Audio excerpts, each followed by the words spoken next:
Welcome to the squad. I'm Sam Ekstrom, Locked on Sports Minnesota. Harrison Phillips dealt. Why maybe you shouldn't freak out as much as you are. Hey, this is Arif Hasan from Wide Left Football. Harrison Phillips dealt. You should freak out. And I'm Luke Braun of Locked on Vikings. Harrison Phillips dealt. Say goodbye to the moment of Zen. Skol!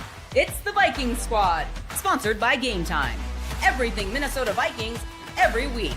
Breaking down all the big hits and game-changing plays from the land of 10,000 lakes, the way only the Locked On Podcast Network can. It's time to gear up. The Viking Squad Show starts now. Welcome into the Viking Squad Show, streaming on Locked on Sports Minnesota, streaming on Locked on Vikings, audio posted on the Locked on Vikings podcast feed, wherever you get your podcasts. Thank you so much for joining us today. We do this every Monday, every Thursday after the games. Carol Evan Crew joins us on Wednesdays. It's a party just about all week long here at Locked on Sports Minnesota. You met Arif, you met Luke Braun. Luke Inman is out today. No, he didn't open up our lads. His computer's fine. He's visiting his parents. It's all good. And I'm Sam Ekstrom. Big show. Harrison Phillips traded to the New York Jets at about 6 p.m. last night. Got to break that down, as well as the rumor mill heating up with the wide receiver market. We talked about Adam Thelen a little tongue-in-cheek on Monday. Yeah, and then so did Kay Adams. She stole your bit. And it feels a little more real because of Kay Adams prodding the head coach. Kay Adams watching the show. Hi, Kay. Hey. Hey, Kay. Hello. Hey, let me back on your show, Kay. What's going on? No, don't. Put me on instead. There's also a preseason game on Friday that seems tertiary at this point with all that's going on in the trade world. Let's talk about Harrison Phillips. I wonder if anybody forecasted this at all happening perhaps on the 2nd of July on this show. The first place I look to areas of depth. Where do the Vikings have bodies that they could maybe afford to shed? I don't think anybody would like giving up this guy. But I look at the defensive tackle position, and I look at you've acquired Jonathan Allen. You've acquired Javon Hargrave. You have a couple of young guys in the pipeline. Jalen Redmond, he had a really good rookie year.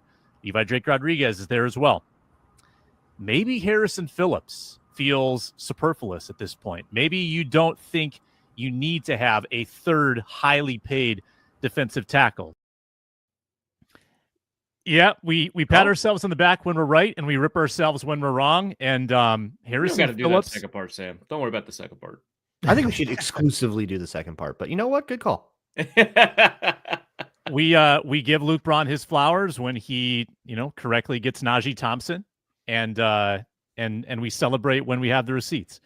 But Harrison Phillips goes to the Jets for a 6th this next year and a 6th, 7th swap the year after that. The Vikings eat half the salary, $3.7 million.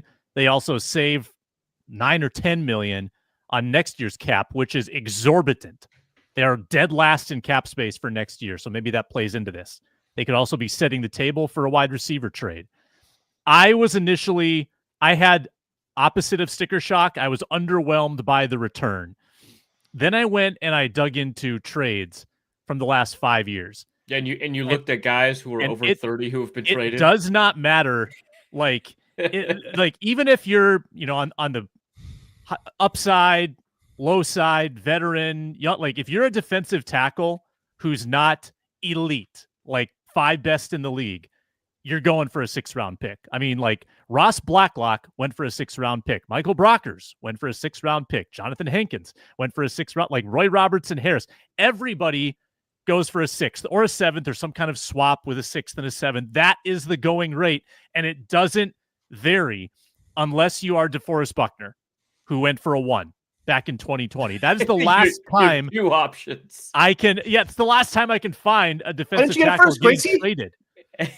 I'm actually less okay with it now that you've listed all of those trades, because it's like, no way is admittedly old and heavy contract Harrison Phillips worth the same as Ross Blacklock. That's nuts. Yeah, it's a consistent market inefficiency. And you don't want to be on that side of the market inefficiency, yeah, right. which is a reason like not to do it. But your logic from July is why, right? Like they have 8 rosterable defensive tackles. Somebody rosterable had to leave the team. And I wonder if they were just trying to find a way to turn that into the most assets. But yeah, there's a concern that now if there's only 2 guys on the roster right now that are over 305 on defense. And one of them is Travis Bell. Yeah. And the other was Taki Taimani. Yeah, so we talk about like nose tackles, and it's essentially just Taki Taimani and Levi Drake Rodriguez, but he is 290 pounds, Levi Drake Rodriguez, right? Yeah. Like, yeah, okay, he's a nose tackle, but like Jalen Redmond and LDR are the exact same weight, at least listed. Jalen Redmond's the one taking the reps, by the way. He's the one who took the reps in practice with Harrison Phillips out all week mysteriously, and we thought he was just banged up, but it turned out that that just feels like, I don't know, man. That feels fake and like they're messing around. That just feels so like, no way Jalen Redmond is a nose, right? I'm not sure Harrison Phillips is a true nose either. He played mostly B gap. He was not like a Linval Joseph nose in that sense. That was almost he was a 0 for us for like in every base. He was the one head up on the center. So yeah, when you had 3, he'd play 0. Yeah. The finest Harrison Phillips moment in his 3 years as a Viking. I think Arif quote tweeted this. Yeah. Probably his work against the center on the epic Josh Allen fumble play in 22, where who knows exactly what caused it, but the pressure that Phillips applied on the center on that play may have rushed the exchange. I'm just saying. I think that we can attribute that fumble.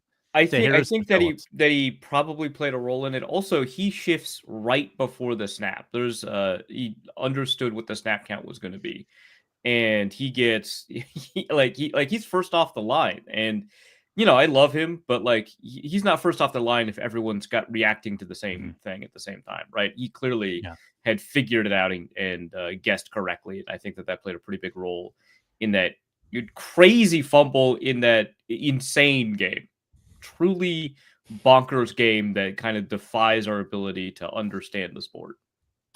Thank you. I think one of the sneaky biggest stories in camp has been Tyrion Ingram-Dawkins. The way that, like, I think just about everybody on the local beat at some point has either a note in a notebook or a tweet or something that's like, hey, they kind of like really love this dude. They him. They love this dude. I don't actually super get it, if I'm being honest. So I like the if you go to patreon.com/LukeBrownNFL, there's a video on Tyrion Ingram-Dawkins. I get it. After watching him, I get it. It's I don't see like superstar, but I definitely see like you're really happy to put that guy in when he's fresh legs. When we were discussing the depth of this defensive tackle group, we were kind of scratching our head at times and saying, man, this is really going to represent a snap reduction for everyone if they're trying to get somewhat close to a normal Jonathan Allen workload, a normal Javon Hargrave workload. Like everyone's going to have to sacrifice, including the guys they brought in. They're all going to be taking a 25% snap reduction. Now, what is the pie chart now? What is the pie chart next to the 2 mainstays, Hargrave and Allen, among, and again, this probably clears a path for Taki. This clears a path for Elijah Williams if you want him. Between Redmond, TID, LDR, Taki, Elijah, how are you splitting it up? Yeah, I don't know, actually, if I'm being completely honest, because I need to know kind of what the plan is with, first down run stopping stuff. Like it's a mystery to me because, as we were just talking about, like they're playing guys who at one point in their careers played defensive end at nose, right? So it really depends on like if they think of like, how often they need a true nose. So then we'll actually see quite a few Taki Taimani snaps, or whether or not they think, having a quote unquote true nose isn't that important, that they're going to be, 4 up front instead of 5. And so you're going to get people kind of in the 1 or even shaded over the guard. In which case it makes a little bit more sense to have Jalen Redmond or LDR out there, right? I think most likely, the most direct beneficiary of, the available snaps now is going to be Taki Taimani because of that. But I feel there's so much uncertainty about kind of what this is going to look like. They could still keep 7. I think we had them keeping 7 before and probably dropping Taki or Elijah, and they still probably keep 7, I think they all have a case to make. How about the thoroughness of the interior makeover? They literally go 6 for 6 with new starters, interior D-line, interior O-line. Oh, I hadn't even thought about that. That's wild. Yeah. I mean, when the games they lost last year, not being able to get pressure up the faster gaps, having to go all the way up and around, and that's slower, and the quarterbacks can get the ball away. Dude, they're still sending outside. They're still sending outside corners on blitzes. I'm losing my mind on some of these. Yeah, like that happened, but like the inability to just like beat a guard and get upfield from like Jonathan Bullard and Harrison Phillips.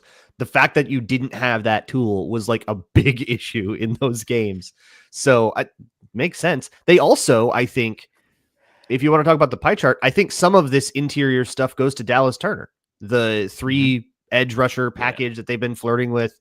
It gets a little easier to run that when you're not going, okay, but which D tackle are we taking off the field? Yeah. Especially if you're giving Allen and Hargrave more time up front on first and second down, it is just a little bit easier to convince yourself, like to put Dallas Turner out there, have him play. If in a previous normal defense, we'd call it like a spinner role, right? The defensive tackle, defensive end, kind of that you can move. It's a Darius Smith's role essentially. In this one, it's just, I don't know, man. It's psycho defense. Just go out there, do some stuff. Yeah. Josh Metellus' role is called the X-Man, by the way. Yeah, that rules. Yeah, they're kind of positionless football, right? Positionless football is it's certainly the Flores methodology. It's increasingly becoming the methodology of the whole league, where safeties can kind of play some linebacker and some nickel, and defensive lines are interchangeable, and linebackers can cover, and edge rushers can cover. That's just the way of it. Viking 12-8-86. I'm guessing that's a significant date in that person's life. Best Vikings O-line, D-line combination since. Do we like the offensive line any year of the Zimmer era enough to say, okay, probably not. I'm thinking like 09 might be the best comparison at this point. James agrees with that, and I think he's right. Yeah, 09, where you had. Can you name all 9 guys? So offensive line would be Loadholt, or I'm sorry, left tackle would be McKinney, Loadholt on the outside, Hutchinson, Sullivan, Herrera, Loadholt, D-line, Allen, Edwards. Williams, Ray Edwards. Yeah. Yep. Ray Edwards, man. Who was their third edge that year? Wasn't it Robinson? Robinson. It was Robinson. No, Robinson would have been. Yeah. So Robinson was arguably the starter, and Edwards was kind of the third, I think. No. I think Edwards was the starter. Robinson was a rookie. Edwards was mad because Robinson got a bigger contract extension that he was going to get with the Vikings. That was like one of the storylines, and so he goes to Atlanta, gets a reasonably large contract extension, does nothing with it. And Robinson has like a legendary-ish career. Draft pick capital. Getting kind of exciting. So with the Daniel Jones news, you're now looking at a 1, a 2, 2 3s, depending on the Cam Robinson comp, which is that's conditional. Could be 2 4s or 2 5s. Now you've got 2 6s and a 7. You're probably looking at 9 or 10 draft picks. It's the opposite of last year. Yeah, very much the opposite of last year. Could be draft picks going out, though, with a potential wide receiver deal. We'll get into that. But losing the guy, Harrison Phillips, losing the lead, this is a classic. Man. This is a classic. It's not personal, it's business kind of move. You don't trade captains willy-nilly. He was an unfortunate casualty. And typically you wouldn't look at the 29-year-old as a cap casualty when he's under a pretty fair deal. He's pretty effective, but and he rules as a person. Yeah. Yeah, I don't know. It's tough. I mean, the Vikings are the oldest team in the league by projected starters, right? I mean, obviously it depends on who's projecting the starters, but the point is well received, right? Regardless of whether or not they're number 1 or number 2. And so I don't know that I would say you need it to get younger, but I think getting younger is an opportunity that you take when it's available to you, and you do it at positions where you have a lot of depth and can rotate guys in and out, right? And so defensive tackle is kind of one of those areas where it's like, hey, love you, but we got to get younger, right? I don't think the Vikings are in any crisis when it comes to managing their locker room on either side of the ball. I don't think that there's any lack of, dedicated, experienced locker room guys that have the ability to guide the team. And so I think that plays a role in the way that they think about, making these trades. But I think for the Vikings, we talk about trading at positions where you have a lot of depth. You could also think of leadership as an area where they probably have, depth, where they've got the ability to lose a little bit there and still not lose a ton of ground. Whereas a younger team really doesn't have the ability to trade away its older players in the same capacity. This really snuck up on me. The Vikings are now, per over the cap, $65 million in the red on next year's salary cap. That may not take into account yet the Phillips. It does not. Yeah, it's like so Phillips 56, 50, 58, whatever the number is. It's and I'm sure Kwesi's got a plan. What is the path to be cap compliant next year? Like, what is it? Is it like if you click all of if you go to over the cap and where it says cut, change it to restructure and do that for like all the contracts and just look at what the numbers are, it starts to make sense. Yeah, it's a lot of flexibility on the guaranteed. Fake money in there. Yeah. If you give O'Neal one more extension, that could get his number down significantly. Yeah. But a lot of James Kuhn, that takes into account an estimation of what the cap raise is. Does it also take into account the carryover? Is my other question. Yes. They do a very good job of accounting for stuff like carryover and future dead and stuff like that. But I mean, what I really like, and I think Fitzgerald does this, Jason Fitzgerald, who runs over the cap, is that every so often he releases a chart ranking teams by flexibility, which is to say which teams have the ability to convert upcoming cap hits, like next year's cap hits, into restructured deals. So if someone is guaranteed, a $20 million base salary next year, what you could do is you could convert that into a $1 million base salary and have $19 million of that turned into a signing bonus. So that about 4.75, I don't know, I'm not doing math, is against the cap that year. So in that way, you go from 20 million to 5.75 or whatever million. And you've just from one player who you're not paying any differently, who is not receiving a different cash flow, now has freed up about 15 million, 14 million in cap space for you. And I really like that approach that Fitzgerald takes sometimes when he talks about flexibility and ranks teams by the amount of money that they have the ability to convert and where they can free up that available cap space. And the Vikings are pretty high on that list, I would imagine. Would definitely have to be a factor if they acquire a wide receiver. We're going to talk to a wide receiver from the State Fair. His name's Ron Johnson. Next. Suit up, Ron. We are brought to you today by FanDuel. We are 5 days away from August 26th, and that, my friends, is officially FanDuel Futures Day, a brand new holiday for football fans who live for bold predictions and preseason hunches. For just 24 hours, FanDuel is giving you deals on NFL season predictions, whether you're calling the MVP, eyeing long shot division winners, putting together a parlay, or crowning your Super Bowl champ before week one even kicks off. This is your moment. I like about a 4-team division winner parlay. Even if they're relative favorites, I like stacking those up.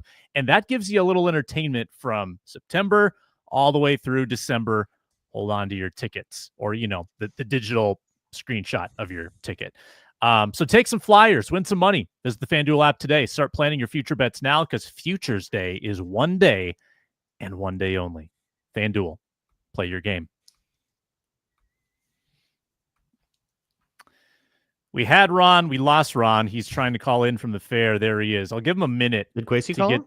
To get set up. Say what? Did Kwesi call him? Maybe.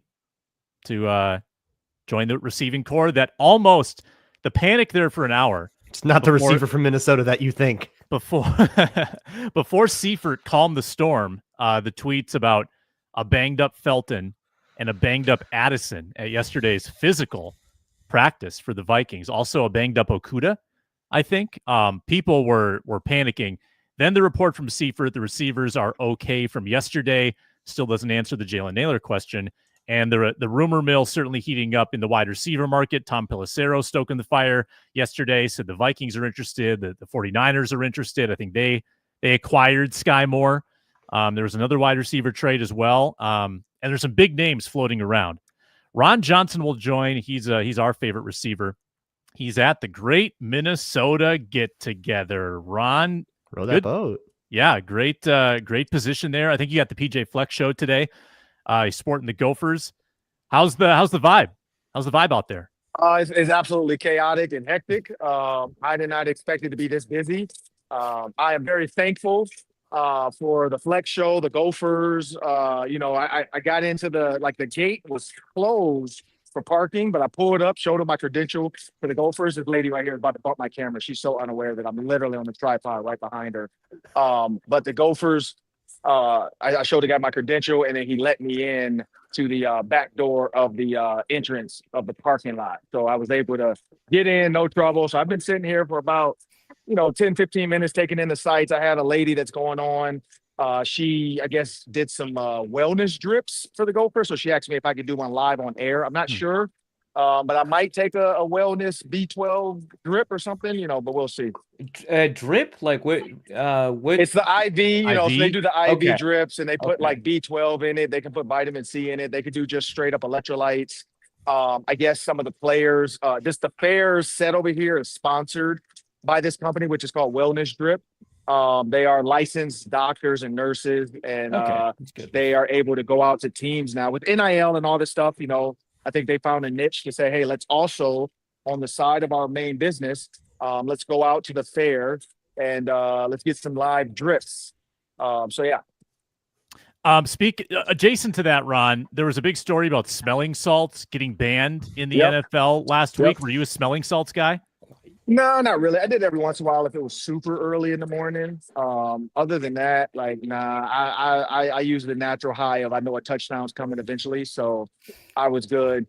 In the NFL, I will say a couple times I did do it before kickoff. I do understand why guys do it before kickoff because it wakes you up. Like it prepares you to go head to head with an absolute nut job, trying to bust the wedge or trying to come through, bring the wedge towards you. So yeah, it was, but they don't have wedges anymore. So it's a totally different game. So maybe that's why they got rid of smelling salts. Yeah.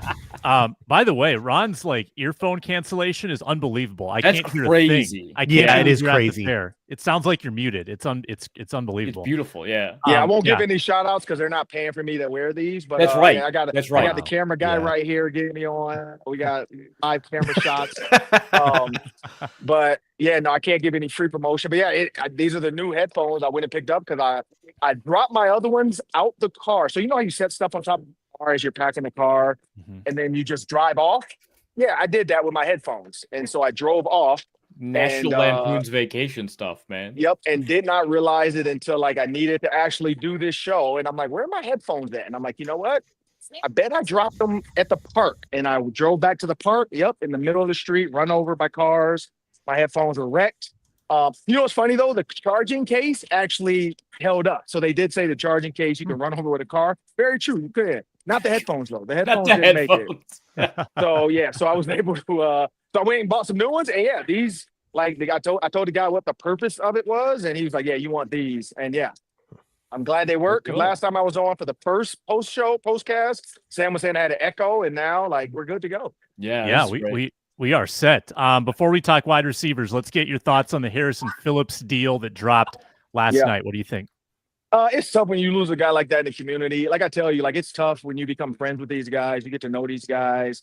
You chat them up about just not football stuff, but off the field stuff. So on that aspect of it, tough because he was a big part of youth football in the area. He and I talked a bunch about tackle football and how he was doing a lot of tackle football stuff. So I think that was the tough thing for me. From a football aspect, I get it. Again, he signed a huge extension. You look at Javon Hargrave, you look at Jonathan Allen, clearly they're okay with their health. And then I think the other guys waiting in the wings, whether it's Jalen Redmond, whether it's Tyron Ingham-Dawkins, whether it's Taki Tamani, I think they feel like they've got, and Levi Drake Rodriguez, I think they feel like they have enough young talent to go with the older talent that they didn't need a guy like Phillips. and probably to clear a little cap space, maybe for a receiver to sign. You gave the pitch yesterday for Odell Beckham Jr. I've also heheard some rumors. I don't know if it's been linked to the Vikings, but Terry McLaurin possibly available last year. No way, dude. Terry McLaurin does want to trade. We talked about this yesterday, though, on the squad show, that I don't know if that dollar value is worth it. Also, he wanted to leave because he's not happy with his positioning as wide receiver 1. With 1 being Deebo Samuel. So I don't know if there's some bad blood somewhere in there. But I will say, like, he has asked to get out. A lot of times we never know what the answer is behind the scenes. So there could be other stuff behind the scenes that both parties are keeping quiet. The Commanders in the past have had some terribleness going on, but the ownership group has changed. So I hope that it's nothing like that. As in the past, we've seen the grades from the Commanders family and travel stuff was at F. I know Magic Johnson and that group came in and tried to make huge changes. So I hope it's more on the field stuff and maybe just players not really understanding or getting along with the way the thing is set up now. So we'll see. But I mean, the other thing I'd say, if he does come to the Vikings, if they did clear the cap space with Harrison Phillips, it's a 1 to 2 year deal. Or maybe they know, like, let's go Terry McLaurin, Justin Jefferson, and then Jordan Addison in a couple years is, he's not going to get the extension.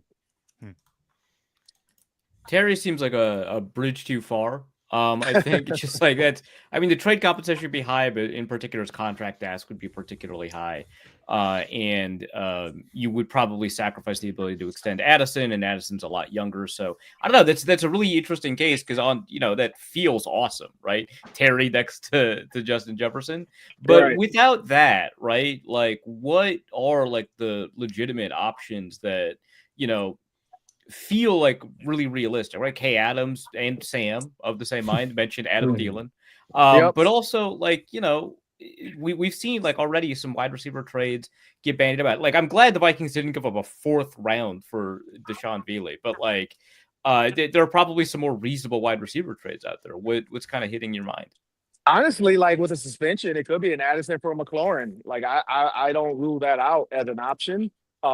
Again, when there's smoke, there's fire. I know a lot of people kept saying, with the Addison issues off the field, the other stuff, with the Vikings organization and the type of like way they want to, view their organization and their team. Maybe, they want to move on from Addison. I don't think that that's the answer, but again, I'm not the GM and this is not my business to run.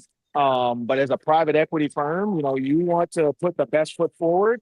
If you feel like Justin Jefferson, Terry McLaurin, long-term, with the Jalen Naylor and TJ Hawkinson is better for your brand than a Jordan Addison, who has shown disinterest at times, has been told, we need to stay in this and free 3 and all that stuff about him not getting the ball all the time, staying connected to the game all the time.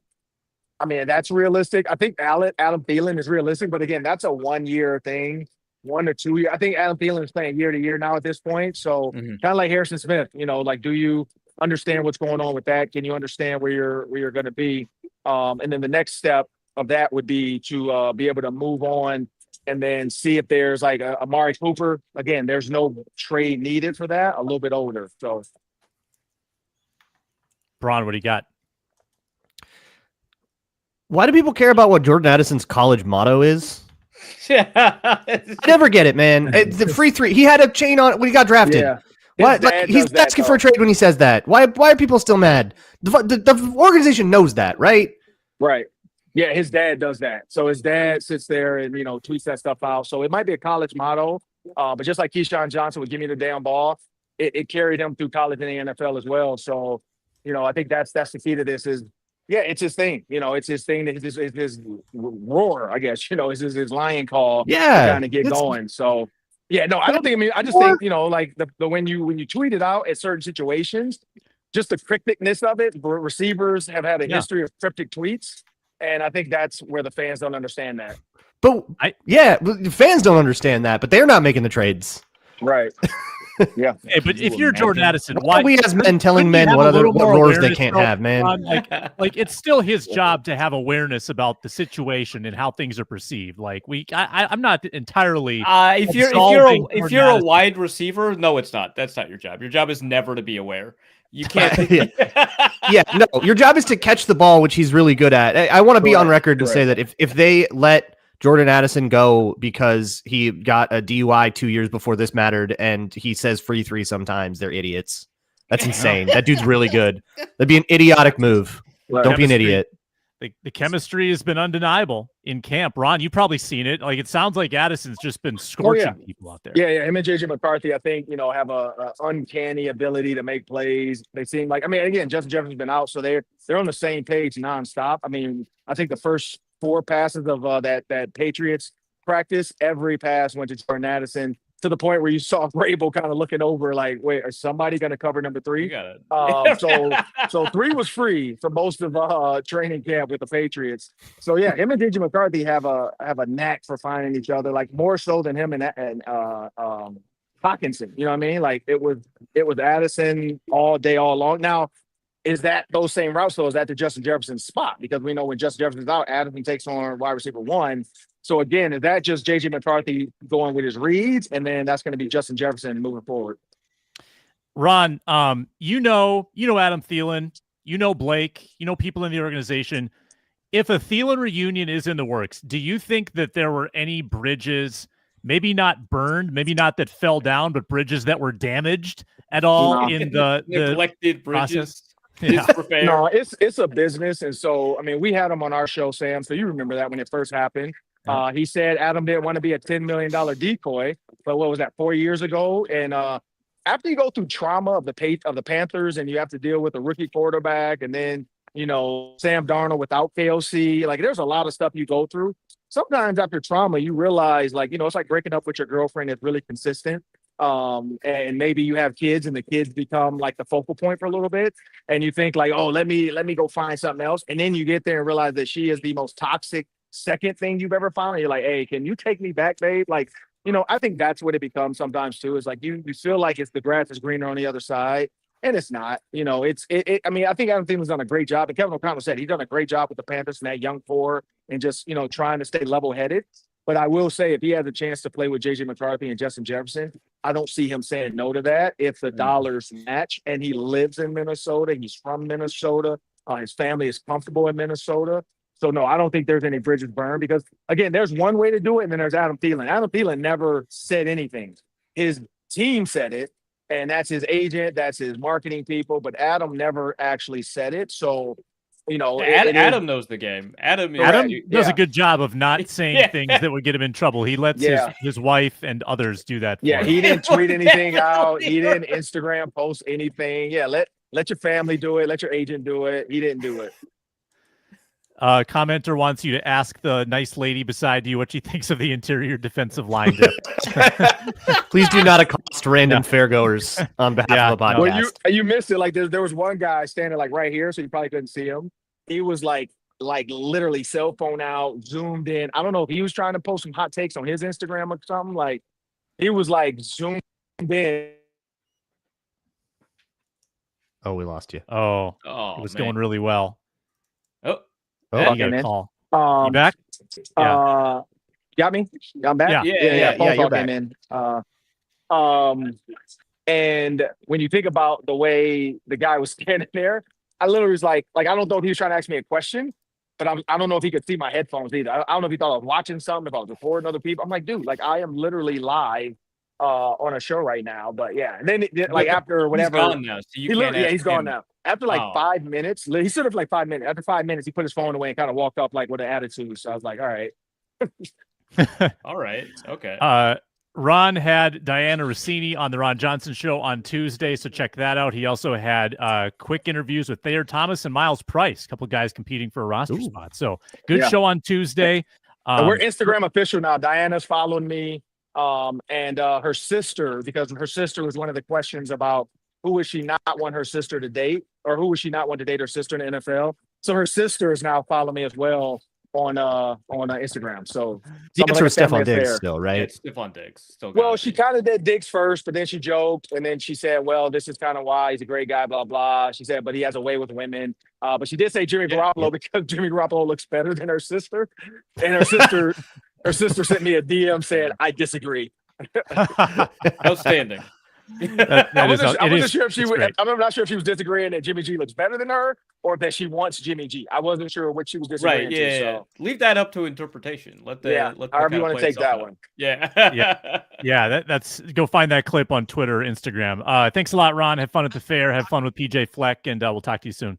Appreciate it. Yeah, it looks like the Gophers. We just got the message. Gophers are starting to roll in now, so we'll be in about 25 minutes. So I'm gonna try to get Coy Parrish for the show on Tuesday next week. So when Coy comes over, I'll try to sit down with him here and get a quick interview, maybe at the fair, hopefully before we go live on air. So should be a good one. At least somebody. I already had Drake Lindsay. Already had Darius Taylor.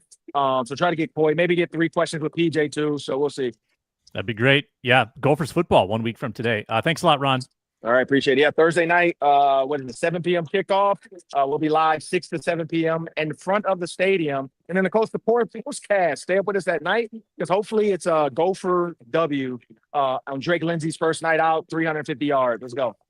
All right. I love it. Or good Darius stuff. Taylor's going to go for 180. Like, it's one of the two. Go eat a corn dog for us. Yeah. I don't know if I do corn dogs. I'm gonna do the corn, and then I'm going to do a slushy over here. All right, the corn's great. Fantastic. That sounds good, too. Enjoy yourself. All right.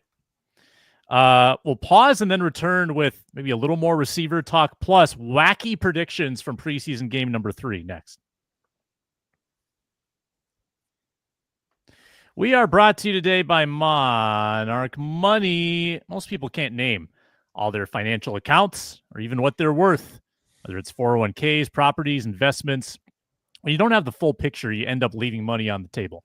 Maybe you've bounced around jobs and you have 401ks in like 6 different places and they're not consolidated.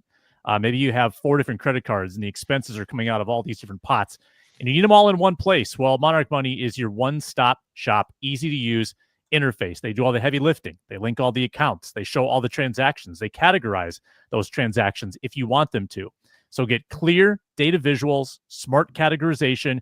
You can share it with a partner or spouse, and you can track your finances together. I use it. I have it. I love it. It's Monarch Money. Don't let financial opportunities slip through the cracks. Use code LOCKEDONNFL at monarchmoney.com in your browser for half off your first year. That's 50% off your first year at monarchmoney.com with code LOCKEDONNFL. Quickly on Thelen, and thanks to the everydayers who tune in all week, by the way, on the squad show. We appreciate you. I think the compensation on Thielen's like a 5th or 6th round pick. I mean, the 6th you just got might be what you give right back to get Adam. DeAndre Hopkins cost a 5th round pick when he was 32 years old. Adam Thielen's not going for more than that. It's 1 year. It's low liability. He understands the offense. And you know what? In 10 games last year, he was not bad, you guys. In fact, I would say he was still like a top 25 receiver in the league. Super efficient. He was more than a 2-yard per route run guy with no yak. Like he's not a yak guy anymore. Still super efficient in a bad quarterback situation, in a bad organization. I still think that he's got some game, and I think we got a little bit down on his last year in Minnesota. I still think that he was playing hurt the whole year. I mean, he did not look right to me all of 2022. Well, he didn't look right, but it was difficult to tell whether or not that was age or injury. And I don't think he's looked that way in Carolina when he's been on the field. Now, he did have the injury last year, missed 7 games. I think there's something there. I don't think this is totally ridiculous for this deal to happen. Even though there are free agents that you don't have to give up draft capital for. I get that. I think Thelen actually makes a lot of sense. You're gonna have to continue to talk me down on this one. There's a lot of, like, Kevin Seifert has talked about it. Matthew Collar talked about it on his show.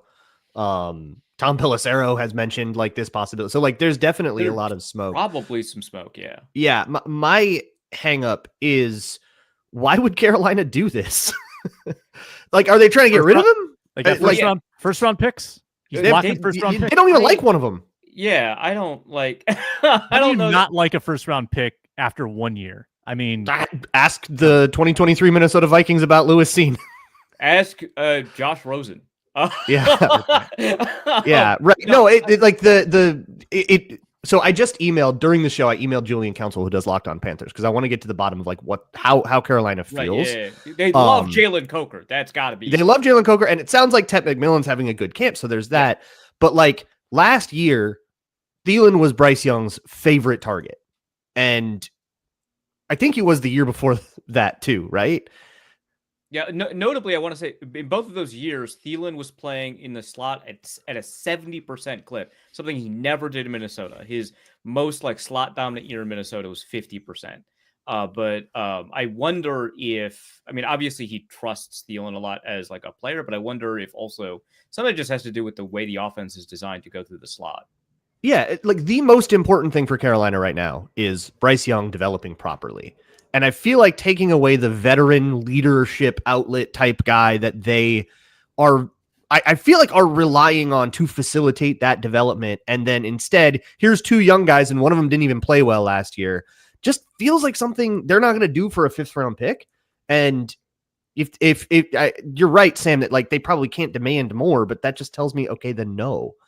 I don't really see the motivation for Carolina to do it. If the Vikings could pull it off, I would be thrilled. That would be awesome. It feels way too good to be true. Yeah, I'm looking at this receiver depth chart again just to see if I'm missing something, and I don't know that they've got the depth either for that kind of thing, right? Like, you know, the Vikings just traded Harrison Phillips. The Vikings had tremendous defensive tackle depth. Mm-hmm. I'm not like over the moon about Jacoby George or David Moore, right? If you could be excited about Hunter Renfrow, but at that point, like, what are we doing? Like Luigi asked about the money. I'm not sure it's a huge factor because number one, if you want a receiver to come in, you have to pay them money, right? So unless it's Brandon Powell, you're going to have to pay a few $1 million of money. Yes, it'll subtract from your carryover to next year's cap, but this is an expiring contract. You have the cap space to fit it in this year.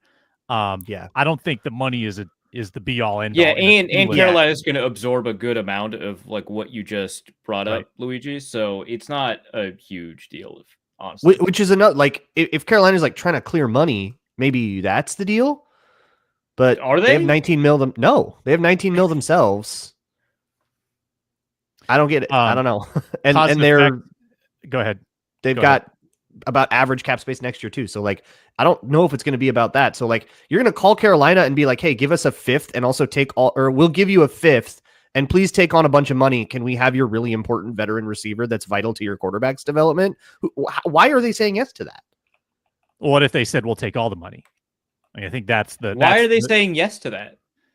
I don't know. They're tired of Caitlin. Cooper and Tyreek in Carolina. better culture fit there, I think. The Tyreek contract is untenable, non-starter. Cooper is not actually retired. That was a rumor that kind of went wild. I think I'd prefer Beckham, though. I think if KOC who is also not retired. Yeah. Hey, longevity doesn't need to be a thing, right? You just need him for 2 weeks. And then his ACL can do whatever it wants. Yeah, like, I mean, because if they bring him in... You say that, but you remember when the Vikings grabbed, like, Jake Long, right? And they got 2 weeks. That's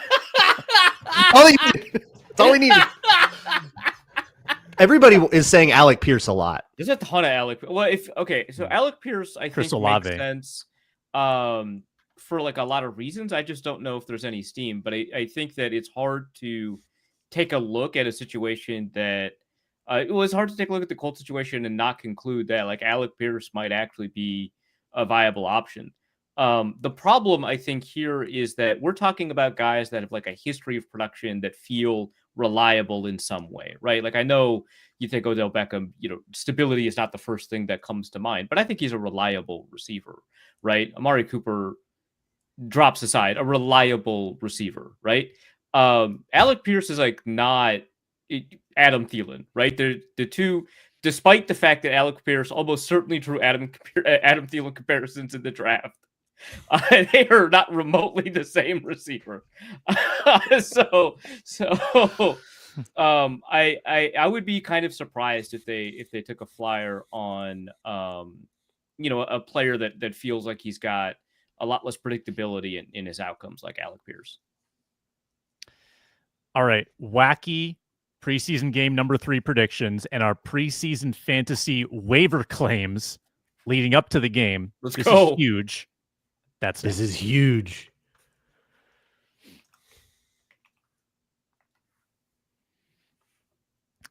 Vikings play football tomorrow, actually, in Tennessee. Preseason game number 3. Can they finish the preseason above 500? That's the big storyline. I am expecting and predicting like the ultimate muddying of the waters. I just feel like every bubble player is going to do something like equal parts great and equal parts stupid. So Miles Price probably breaks off a great kick return and then like celebrates too early and fumbles the ball at the 1-yard line. Like that type of, not like Xavier Scott will rush for 100 yards and then he'll miss 3 pass pro reps. I think it's just going to make things even more complicated for this 53-man cutdown. That's my anticipation for tomorrow because it's the 3rd preseason game and you're going to have 3rd-string dudes playing 60 snaps and dumb stuff is going to happen. Let's go. No, Miles Price is certainly going to do some dumb stuff. If he, like, dude, his last game, just from a mistakes perspective, I mean, obviously the kick returns were fantastic, but from a mistakes perspective, were incredible. I didn't know this until Matt. Is it Freeze or Fries? I've never asked him. He's Freeze. Yeah, okay. Like Fleece. Oh, like, but it's Fries when Will Fries is like put him in the bag. Right. Yeah. So Matt Freeze, that's so Dutch. Okay, Matt Freeze. I don't know if he is Dutch, but that's like a very Dutch. I actually don't know anything about that. I'm just going to assume I'm Dutch names. Some new stereotypes. Dutch names end in M-A. So like toss. Like yep. Exactly. Okay, but that tangent aside, I already lost my point. No, yeah, Miles Price. I think I didn't notice this until Matt Freeze pointed this out. I think Miles Price was one reason they only had 10 men on the field on one of the busted plays that needed a receiver in the flat, and there was nobody there. And so the next play is the one where he incurs a penalty. He runs on the field late, which is why I think he's the missing one, or why Matt thinks he's the missing one. So that's 2 mistakes in a row. And then you've got the other mistakes that he's made throughout. Like, that's practice squad material, right? Maybe. So that alone is going to be really fun to watch, to see all these kinds of mistakes. But then we're going to get all other kinds of mistakes, probably some special teams mistakes. It's going to be a fun one. Who do they bubble wrap?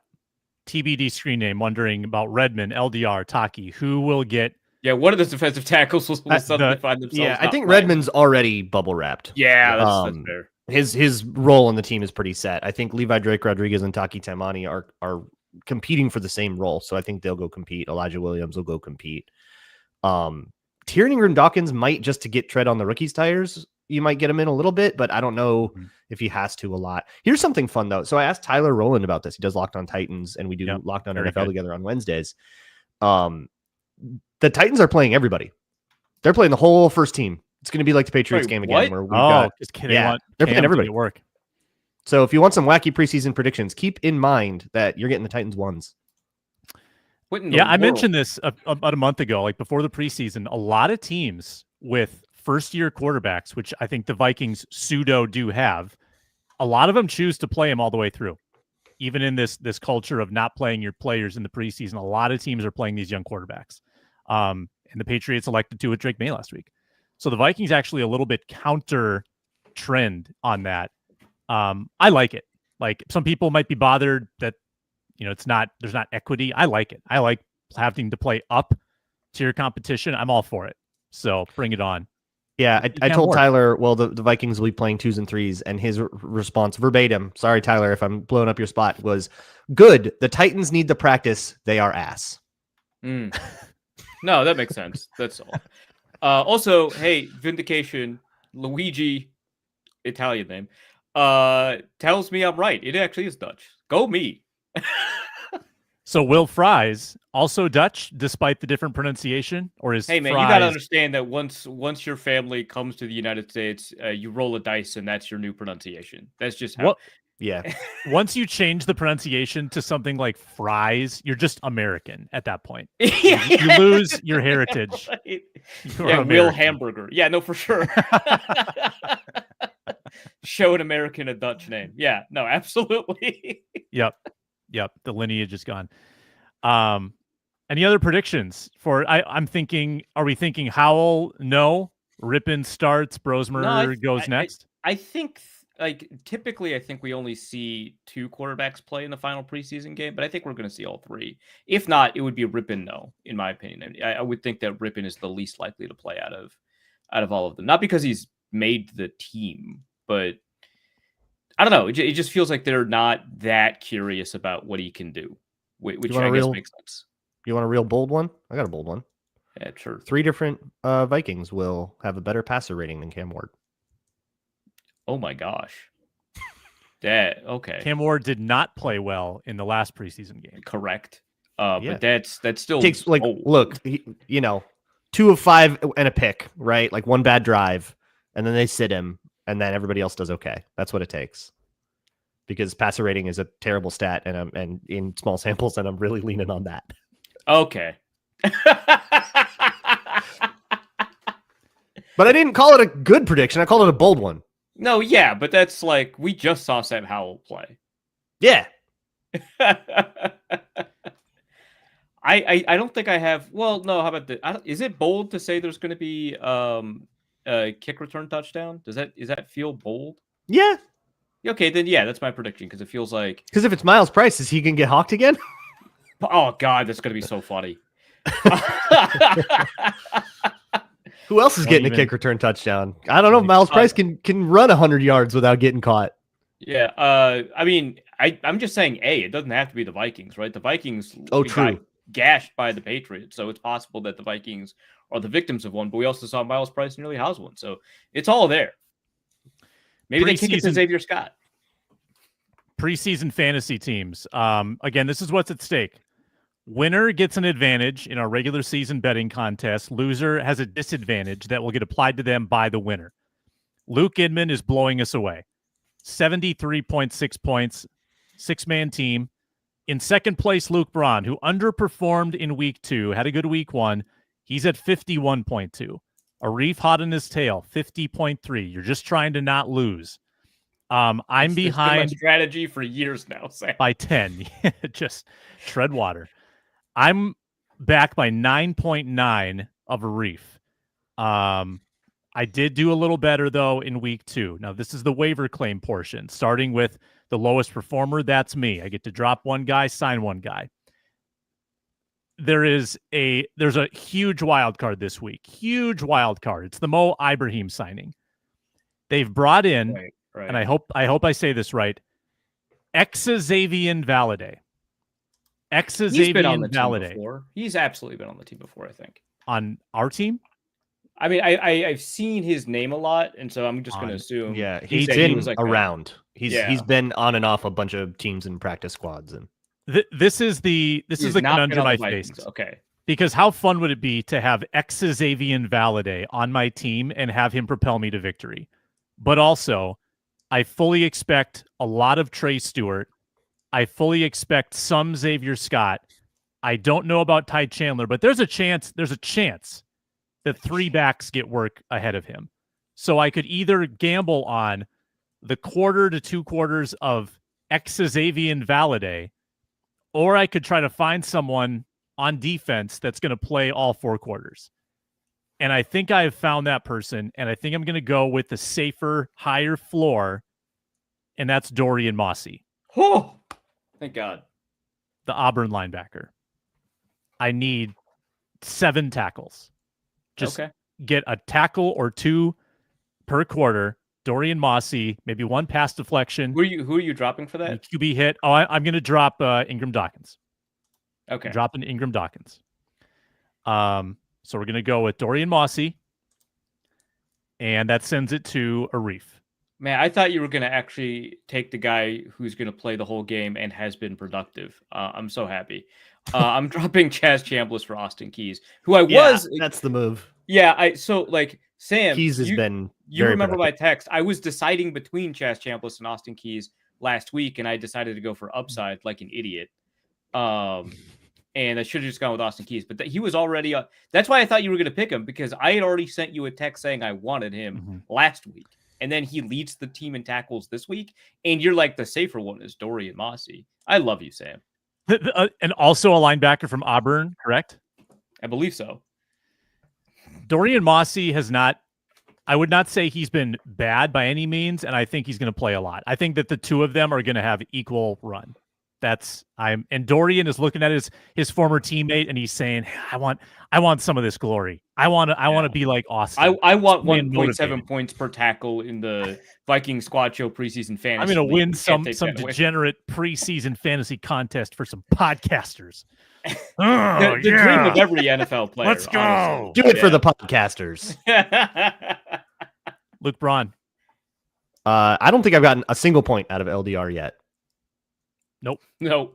Yeah, so we're going to go ahead and drop him, and I'm going to stick with my strategy of being mostly on offense. But the question is, do I take the new running back or Nick Vannett, who is a little... It's going to be Nick Vannett. I think that's a little safer. I'm going to go with Nick Vannett.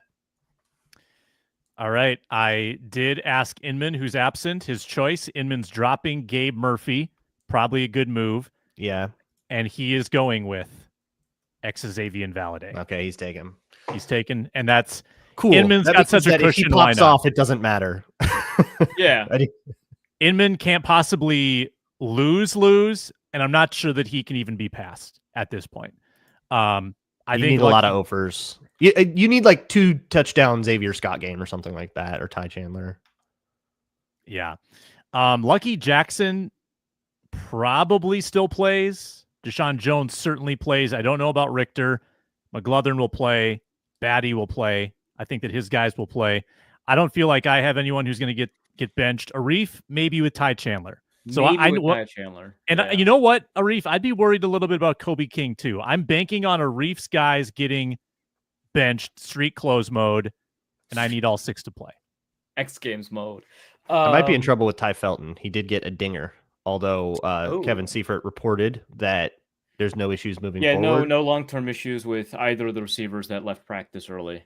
Yeah, but that's still like it's just a preseason game. I don't know. Yeah. So I could, in theory, right? I could, in theory, drop Ty Chandler and try to grab Tim Jones again, my week 1 dud. But man, that seems stupid, right? That feels really stupid. Wait, can we do? I thought we couldn't do multiple waiver claims. No, yeah, we're not.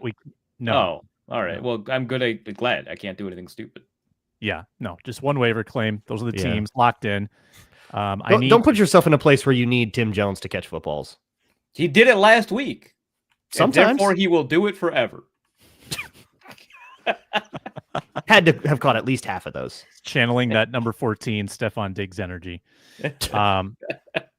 In closing, how about Danny Dimes getting the starting role in Indy and getting like a really good commitment from the head coach and getting the Vikings likely a higher comp pick? Is Danny Dimes going to be good in Indianapolis? I think Kevin O'Connell moved on from him. They should have. I don't know. The comp pick stuff, I feel like it moves it from a 4 to a 4.